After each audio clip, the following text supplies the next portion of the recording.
Hello, beautiful human. I hope you're having a good time. I hope you're having a good night because my night so far has been wearing me out because it's my first time trying to record back in the chair in the house, the studio. And it's been a while, it's been a year. So I am so out of practice and it's 7:30, sunlight is gone. I'm trying to work with all of these ring lights. I called myself trying to be hip, and I got the new TikTok tripod, the one that's like a selfie stick with the two ring lights. That's like all the craze. So I got that, but it still wasn't working. I had to use my archaic old ring light. So anyway, I got this contraption all put together, and I'm just feeling wore out. And this is what happens when you're fabulous over 40. You keep it 100. There's no need for me to try to put on airs. Let me just tell you, I'm wore out from trying to do my hair, trying to do my makeup, trying to make sure this microphone is on right, which is really cute. I will say this was also from TikTok, and I think this one is doing really well. It was really easy to put together. So I didn't have any problems with that. I'm having problems with these ring lights, and one of them already done died. But it's probably because I had it for about almost 4 weeks and it's been sitting in a box. When I tell you, I am a mess, but I'm happy to be back. I'm looking forward to sharing. And I'm just going to get into the story time finally for how I won a Clio with the tattoo man. So I used to work at Sci-Fi decades ago, fab over 40, over 50 decades ago, and I used to be a writer producer, and we had some new ad guys that came in, and we did a focus group, and the focus group was basically saying that sci-fi, the sci-fi channel in particular, was only a place where aliens and UFOs, and that was it. They didn't see it as a place of great imagination and what we know sci-fi to be today. So we were tasked with thinking outside of the box and coming up with an image campaign. So we was put up, into groups, different groups, and I was in the on-air group because I already worked in, the on-air department. So for weeks, we were all out just thinking outside the box, being very creative, coming up with so many different ideas, right? So I lived in Brooklyn, and I used to take the A train from, the city, Manhattan, to Brooklyn. So I was on the A train, and it was this guy that was standing, and he was bald head, but he was tattooed head all the way down, full body tattoos, right? And I think he had on something kind of like cool, like either leather or jeans or something. It was something cool, something hip. But I remember looking at everybody looking at him and judging him harshly. Everybody was just looking at him like, tattoos now. But back then, decades ago, to be fully tattooed head to toe, that was a big to do. So I was busy watching everybody judge him, and it was making me mad. I don't like bullies. I really don't. I hate bullies. And I hate when people just make it their business to be so judgmental and so harsh when they don't even know really what's going on. So in my head, I started looking at everybody, and I was just like, everybody's judging this guy so harshly. And he wasn't even doing anything. He was just standing, on the train like the rest of us, waiting for his stop. He wasn't bothering anybody. He wasn't looking around. He wasn't looking crazy.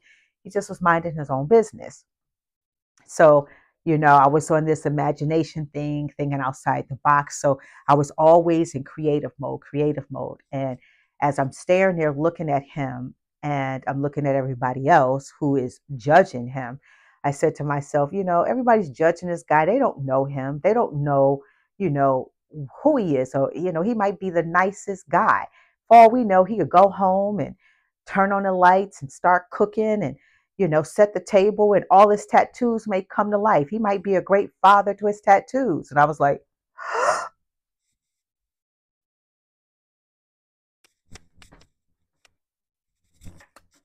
yeah.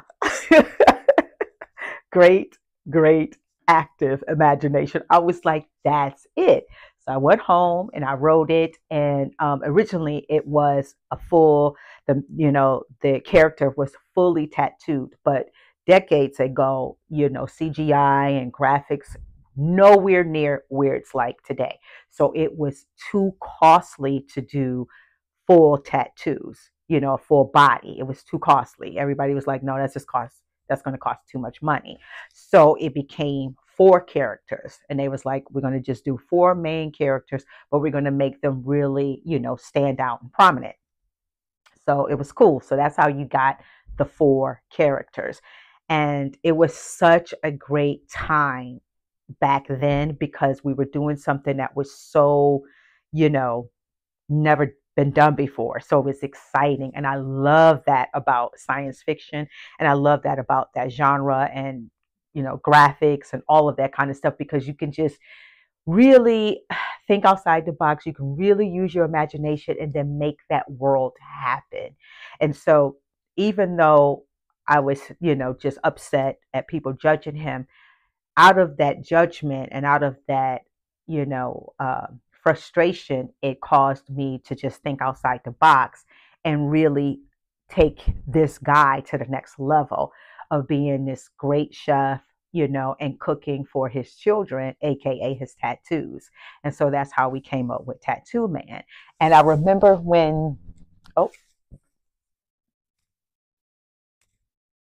not supposed to do that. See what I mean? I'm going to get it together, y'all. I'm going to get it together, but I'm not editing nothing because if I edit, you ain't going to never see this video. Not tonight. I am wore out, y'all. But let me just tell you, I'm so excited to be back. And I just wanted to share Tattoo Man with you. And there's another lesson that I'm going to do a different video because I'm noticing a lot of people, when they move from different cities, they really don't know how to look for a job. So, really quickly, when I moved to New York, I got with a temp agency, a temp staffing agency. And I'll share this in another video, but let me tell you something so ironic. I don't know if you saw the story time about how I became an author. Well, the first job with my temp agency in New York, they sent me to Doubleday. They sent me to Doubleday, and I had to package a book. So it's so funny how what's meant for you is meant for you, and how life is just crazy, beautiful, and amazing. I'm addicted to life, okay, and just life experiences. So my first job as a temp agency sent me to Doubleday, and then my second job they sent me to the Sci-Fi Channel. Okay, so I'm going to do a video about that. But whenever you move to another city and you're looking for a job, look for a temporary staffing agency because their job is to find you work. But I'll go into another video. But I wanted to just share that really quickly because I don't know who could be watching this video and you might need that little tip. But that's how Tattoo Man, came to be. Was a guy on the A train. People was judging him. And I said, what if his tattoos came to life? And it became one of the biggest spots for the Sci-Fi Channel. We won so many awards.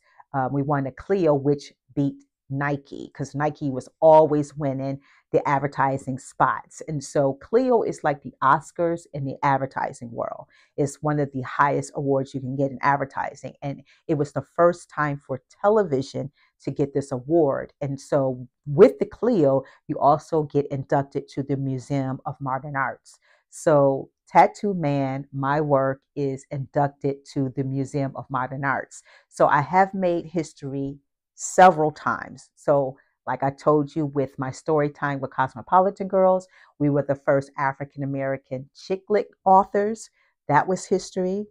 And then Tattoo Man beating out Nike, first time for television. that made history. And I have some other stories that I'll share with you because I have a lot of experience because I'm fab over 40, over 50.